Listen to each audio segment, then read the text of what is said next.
It's a fine day in Milton's Victoria Park. The modern playground equipment masks the history and activities of years gone by. Certainly the sounds are different too. Motor cars have replaced the clip-clop of the horse's hooves. Time and distance, once measured by a horse trot, are now measured by horsepower. In this now tranquil setting, we have a chance to remember a park in a different time. Here the farm animals grazed on the unnamed community common. It's where fireworks colored the night sky in recognition of Queen Victoria's birthday in 1857, if not before. And it's where local bands played their marches and melodies under the baton of a local bandmaster. Cricket bats snapped in sport on this ground in 1857. And 50 years later, it was tennis balls pounding across their net. Still later, seniors played shuffleboard and children played ball. People have shivered here for the November Armistice Day and Remembrance Day services for more than 70 years. The town's first outdoor movies were shown in this park, and the county's public hangings of more than a century ago took place in this square block of now peaceful park. The park has become the outdoor museum of the community, probably quite unintentionally. Its postage stamp size was once considered for expansion of the county buildings. Fortunately, the complaints of citizens led to rejection of the proposal, and today this block remains as Victoria Park.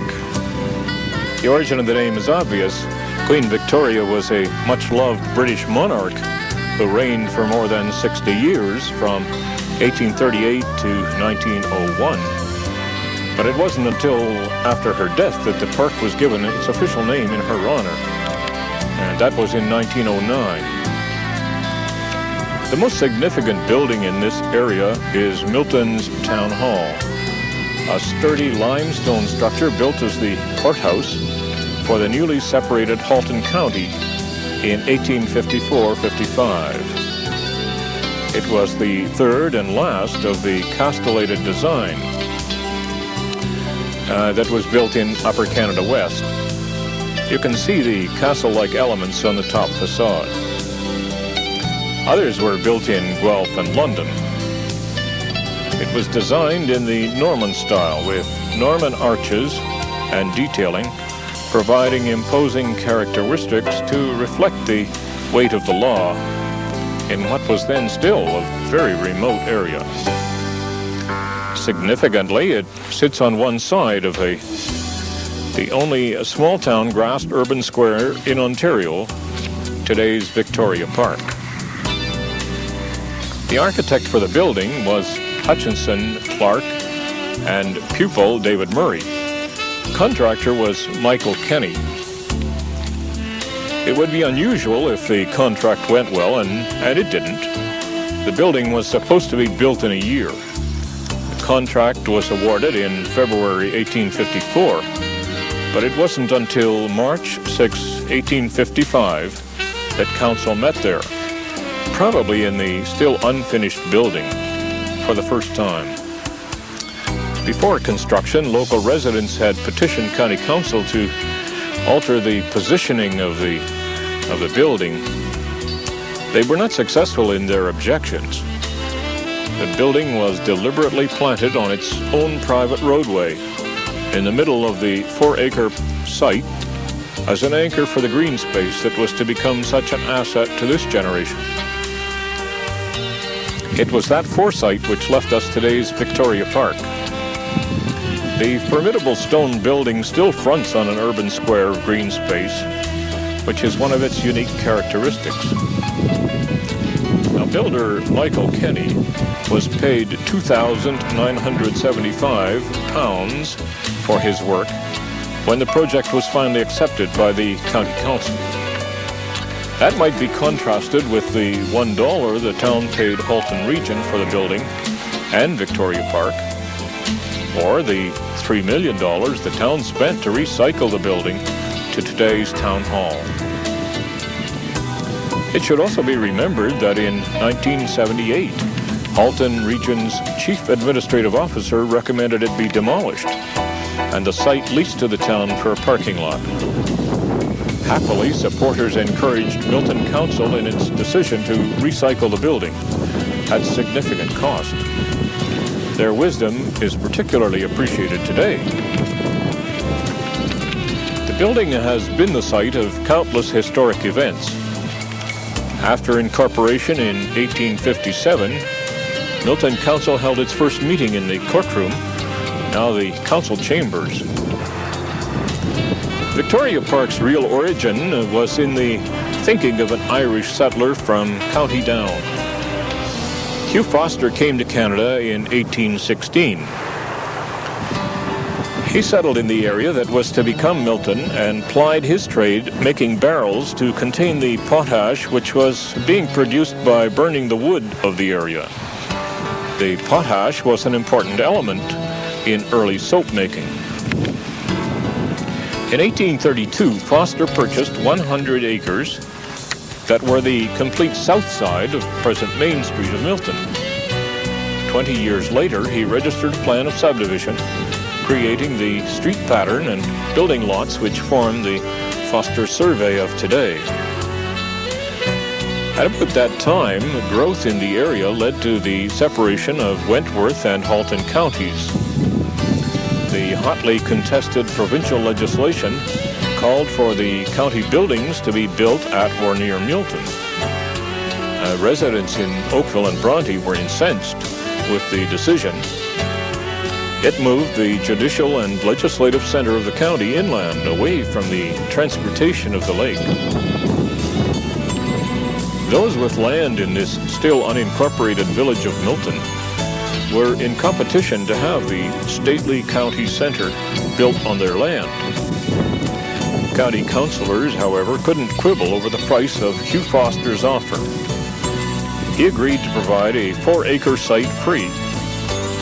And so the county buildings were built on the site which includes the present Victoria Park. We see Hugh's family remembered in the names of streets in the area: Thomas, Hugh, Sarah, and Mary. It wasn't until 1889 that the common in front of the courthouse got much attention. At that time, trees were planted. They ringed the site and provided summer shade. In 1909, a hexagonal bandstand was built. It included 12 electric lights that made band concerts by the local citizens band possible on summer evenings. Over the course of a year, prisoners in the jail were responsible for the maintenance of this county park. Its care fluctuated with the number of prisoners available for the labor on the park grounds.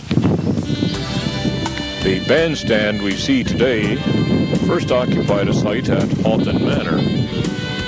It was built during the administration of Stan Allen, who with wife Ruth had seen a similar structure on a trip in the United States. It was copied and built for the enjoyment of residents at the manor. With changes at that site, the bandstand was surplus and was relocated to this site in Victoria Park. Next to the playground equipment, it is the newest addition, as the municipality strives to regain the Victorian flavor of the grounds. The county jail was an integral part of the courthouse complex. Villains were brought to Milton from all corners of the county for trial or incarceration.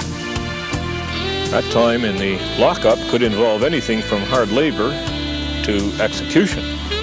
County records show frequent purchases of limestone from nearby mountain quarries. The prisoners broke the stone, and quite a bit of it found its way to Milton's Main Street for road improvement. Others cut grass in Victoria Park, assisted in the garden where the current parking lot is located, and 3 went to the gallows. The 3 hangings, 2 of them public, and the 3rd behind the jail wall, were all for murder.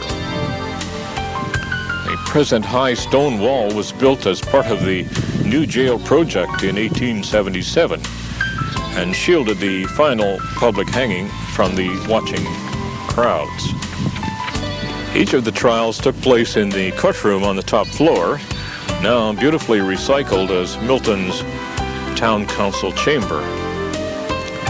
Today's garden inside the original jail walls, faithfully and beautifully maintained by members of Milton Horticultural Society, is in sharp contrast to the Spartan, treeless exercise yard and death site that was once the area's function. Similarly, the windows in the stone building now light municipal offices rather than oppressive jail cells. Before the garden could be developed, an archaeological-like search of the ground was conducted. It was important to ensure no bodies of prisoners hanged had been buried there. None were found. There are 3 other features of Victoria Park that have significance in the history of the community. The German field piece is a 75mm field gun, which was captured in the dying days of World War I. It served German forces near Caen, France, on the Western Front. Its range was nearly 7 miles. The 3rd Infantry Battalion of Toronto captured the piece in September 1918. In 1920, the 2.5-ton machine arrived in Milton as a war trophy, arranged for by Dr. R.K. Anderson, Member of Parliament. It was located first between the old Town Hall and Post Office on Main Street. Later it was moved to Victoria Park, where it remains. Town staff, tired of the yearly Halloween maneuvering of the heavy gun by pranksters, decided to set it in cement to avoid the annual task of repositioning it. Works Superintendent Bruce McCurr arranged the work. It was a time of municipal battles with Oakville over annexation of land for Milton's growth, and local wags noted that Bruce arranged the gun with its muzzle directed towards Oakville. The mayor has assured me there's no significance in the fact it currently aims in the direction of Burlington. Today, freed from that cement anchor and meticulously refurbished through the efforts of Mayor Gord Krantz, Mennonite spoke makers, and town staff, the field piece is a reminder of past conflicts. Those serious conflicts are recognized each Remembrance Day as Miltonians gather to honor those who died in the 2 World Wars and the Korean War. The gathering is at the Soldiers' Memorial, which was unveiled in 1926 to honor those who were killed in the First World War.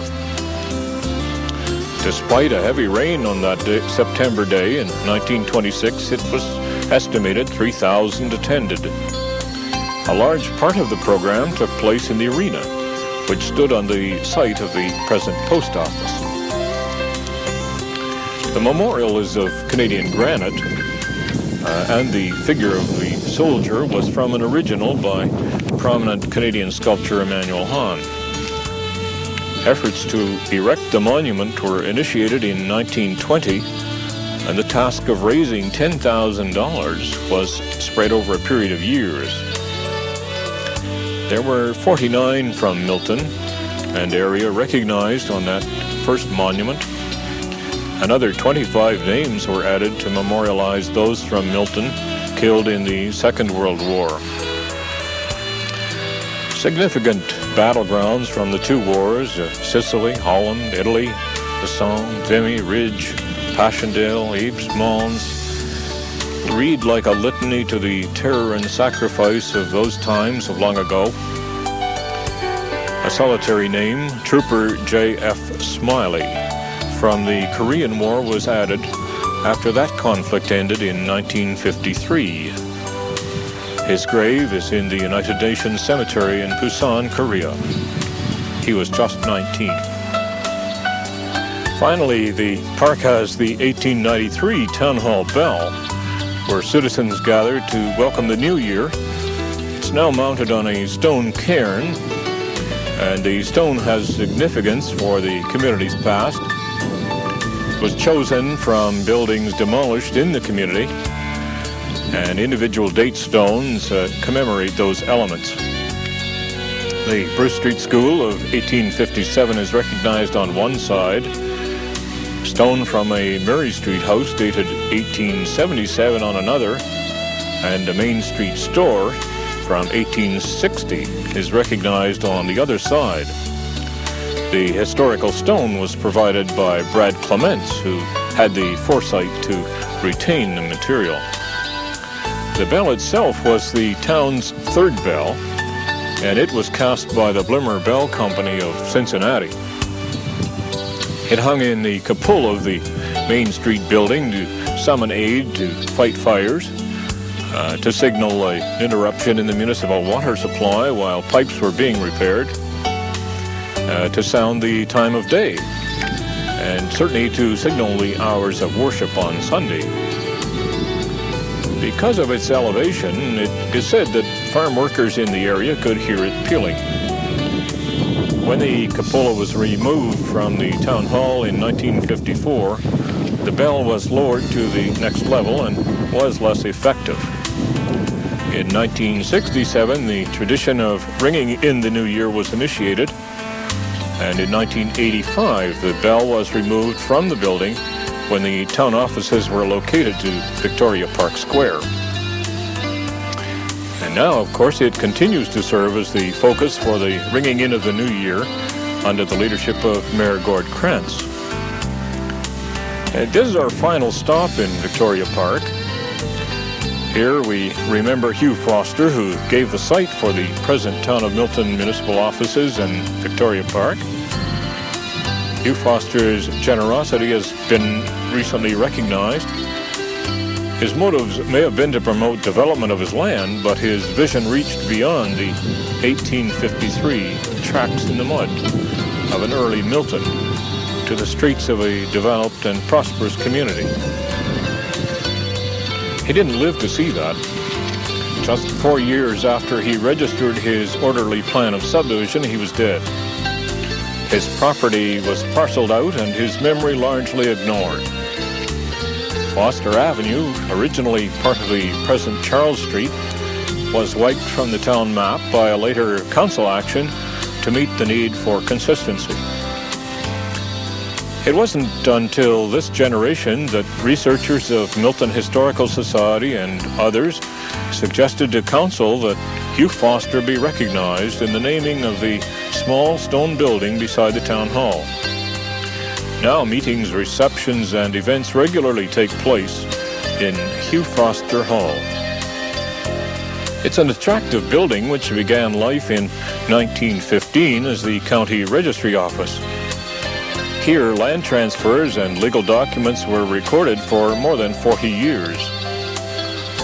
Then it served as a family court and Children's Aid Society office before being purchased by the town to be included in the impressive buildings of Victoria Park Square, Milton's outdoor museum.